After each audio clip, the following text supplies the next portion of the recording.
I be moving. Whipping the foreign, I'm cruising. The money I'm speaking is fluent. All of my business booming. Stacking my cash in abundance.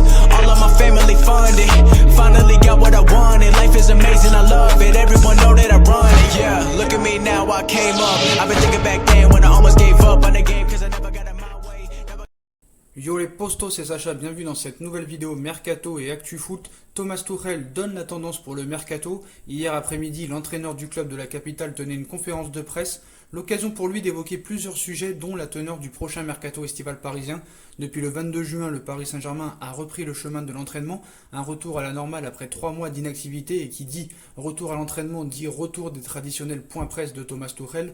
Et hier après-midi, l'ancien technicien du BVB en avait des choses à dire, à commencer par la vague de départ qui a touché de plein fouet le club de la capitale. Ensuite, ça n'a pas échappé aux questions sur le Mercato. Malgré la crise financière engendrée par cette pandémie, le Paris Saint-Germain aura-t-il les moyens de signer un Mercato ambitieux? Il cite M. Thomas Tuchel, oui et non. Si on n'a pas de possibilité comme par le passé, on doit être créatif. Si on perd un grand joueur comme Eddy, un joueur super fiable comme Meunier, un grand talent comme Kouassi, on doit trouver des solutions. Ce n'est pas facile, on doit être créatif, c'est le défi. Le plus important si on achète un joueur maintenant, c'est qu'il ne peut pas jouer les deux finales, Coupe de France et Coupe de la Ligue, ni la Ligue des Champions. Le plus important est que mon staff ait l'énergie pour créer un groupe très fort. Notre groupe est petit mais avec des joueurs habitués à ce niveau. Ils savent qu'il faut se battre. On doit rester ensemble, soudés et ne pas penser au Mercato. Le Mercato viendra après la Ligue des Champions, a-t-il confié en visioconférence.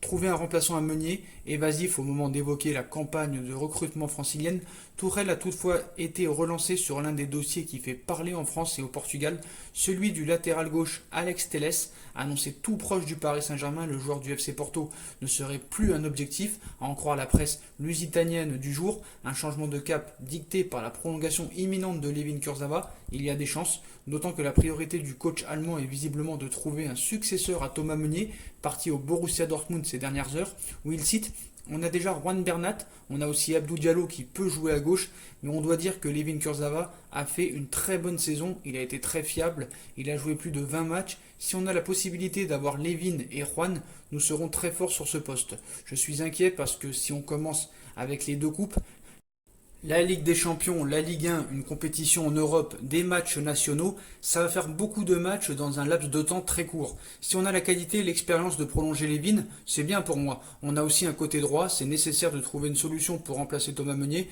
Maintenant, je suis content que Layvin soit là pour les 2 prochains mois. On peut compter sur lui, c'est le plus important pour moi aujourd'hui. Kurzawa appréciera, quoi qu'il en soit, hein. Pas de grande nouveauté dans la communication de Thomas Tuchel, hein, qui dit à tout le monde ce qu'il veut entendre, mais voilà, il n'y a pas vraiment de choses à noter, hein. D'ailleurs, il a déclaré sa femme ou sa flamme à Julian Draxler, c'était marrant. Voilà, ils ont repris l'entraînement. Oui, je compte sur lui, ma tête est focalisée sur la fin de la Ligue des Champions et les 2 finales de coupe. C'est avec Drax, c'est un joueur important, il est fiable et a la qualité et la mentalité pour aider sur le banc et sur le terrain. C'est l'un des nôtres, il est très important pour le club.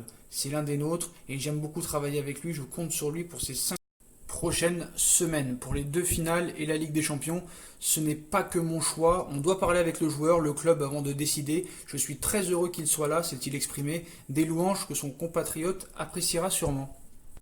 On poursuit avec le Mercato parisien, une nouvelle piste au milieu de terrain, dénichée peut-être par Leonardo, à la recherche de 109 au milieu de terrain. Leonardo pourrait prochainement passer à l'action pour le joueur de Salzbourg, Dominik Szoboszlai. Après Mauro Icardi, Leonardo s'attaque désormais à d'autres gros chantiers, et notamment celui du milieu de terrain, souhaitant apporter du 109 dans ce secteur. Le directeur sportif du PSG a plusieurs pistes activées, à l'instar de Sergueï Milinkovic-Savic et Ismaël Bennacer. En ce qui concerne Tanguy Ndombele, dont le nom était aussi associé au club de la capitale, il n'y avait aucune démarche entamée, il ne faudrait donc pas compter sur une arrivée du joueur de Tottenham. En revanche, ces dernières heures, un nouveau nom est apparu, Dominik Szoboszlai. En effet, selon certains médias, le PSG aurait sondé l'entourage du joueur de Salzbourg, qui se rapprocherait d'ailleurs du profil de Milinkovic-Savic. Le PSG voudrait griller la concurrence. Ce vendredi, TMW confirme la tendance pour Dominik Szoboszlai. Le PSG serait bel et bien intéressé par le joueur de Salzbourg. D'ailleurs, Leonardo pourrait rapidement passer à l'offensive en proposant une offre de 25 millions d'euros plus des bonus ou un pourcentage à la revente, en voulant rapidement progresser quelque chose de concret pour le Hongrois. Proposer quelque chose, hein. le club de la capitale souhaiterait avant tout griller la politesse à la concurrence, alors que le Milan AC et Naples auraient aussi coché le nom de Szoboszlai. Les deux clubs seraient actuellement bloqués à cause de cette pandémie, mais le Paris Saint-Germain est très intéressé par le joueur. D'ailleurs, il aurait tapé dans l'œil de Leonardo, donc à voir si ça va se faire ou pas. En tout cas, c'est un joueur que je ne connaissais pas. Apparemment, de bonnes performances en Ligue des Champions cette saison. Donc ce sera très intéressant de suivre ce dossier de près dans les prochains jours, voire les prochaines semaines. On passe à l'Olympique de Marseille. En étant en difficulté financière, le propriétaire Franck McCourt pourrait accepter de vendre le club à un investisseur du Moyen-Orient, de quoi faire rêver les supporters marseillais. Plus qu'une rumeur, on parle d'un projet sérieux autour de l'Olympique de Marseille qui reste quand même assez flou, pendant que le propriétaire Franck McCourt se montre réticent à l'idée de remettre la main à la poche, et on les comprend compte tenu des énormes pertes. Un repreneur potentiel arrive avec de grandes ambitions. En effet, comme vous le savez, Mourad Boudjelal s'est dit porteur d'une offre venant du fond du Moyen-Orient étatique et privé et qui proviennent du pétrole, de l'eau, de l'énergie et qui sont portés par un homme d'affaires franco-tunisien. Une proposition qui pourrait séduire le patron américain puisque le candidat serait prêt à miser 700 millions d'euros entre le rachat, le paiement des dettes et les investissements à venir pour le club phocéen. Autant dire que tous ces zéros font tourner la tête des supporters, souvent déçus lors des derniers mercatos et effrayés par la perspective de perdre leurs meilleurs joueurs cet été. Les fidèles du Vélodrome peuvent enfin peut-être espérer du lourd. Et pourquoi pas ne pas attirer des grandes stars? Voilà, et pourquoi ne pas attirer une star du calibre d'Antoine Griezmann? On le sait, l'attaquant du FC Barcelone adore l'Olympique de Marseille et la ferveur de son public. C'est pourquoi des fans tentent de le convaincre sur le réseau social Twitter, en soulignant évidemment ses difficultés d'adaptation en Catalogne. Suffisant pour séduire le champion du monde français? Attendons déjà de voir si la vente aboutit. Il faut vraiment que les supporters se calment sur ce dossier. Mais voilà, les postos en soi, rien n'est fait pour l'instant. Donc l'OM bientôt racheté avec une enveloppe de 200 millions d'euros pour le mercato.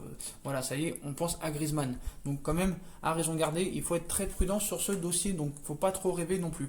Voilà les postos. C'est la fin de cette vidéo. Dites-moi en commentaire ce que vous en pensez. Je compte sur vous pour bombarder la barre de like. On like, on partage, on commente, on s'abonne, on active la petite cloche pour être tenu au courant en direct des vidéos qui vont sortir. On me rejoint sur mes différents réseaux sociaux ainsi que sur Utip et sur ma deuxième chaîne YouTube No Feeling qui sera en bas en lien en description. Voilà les postos. Je vous souhaite à tous une bonne continuation. Prenez soin de vous et à très vite pour une nouvelle vidéo les postos. Tchuss.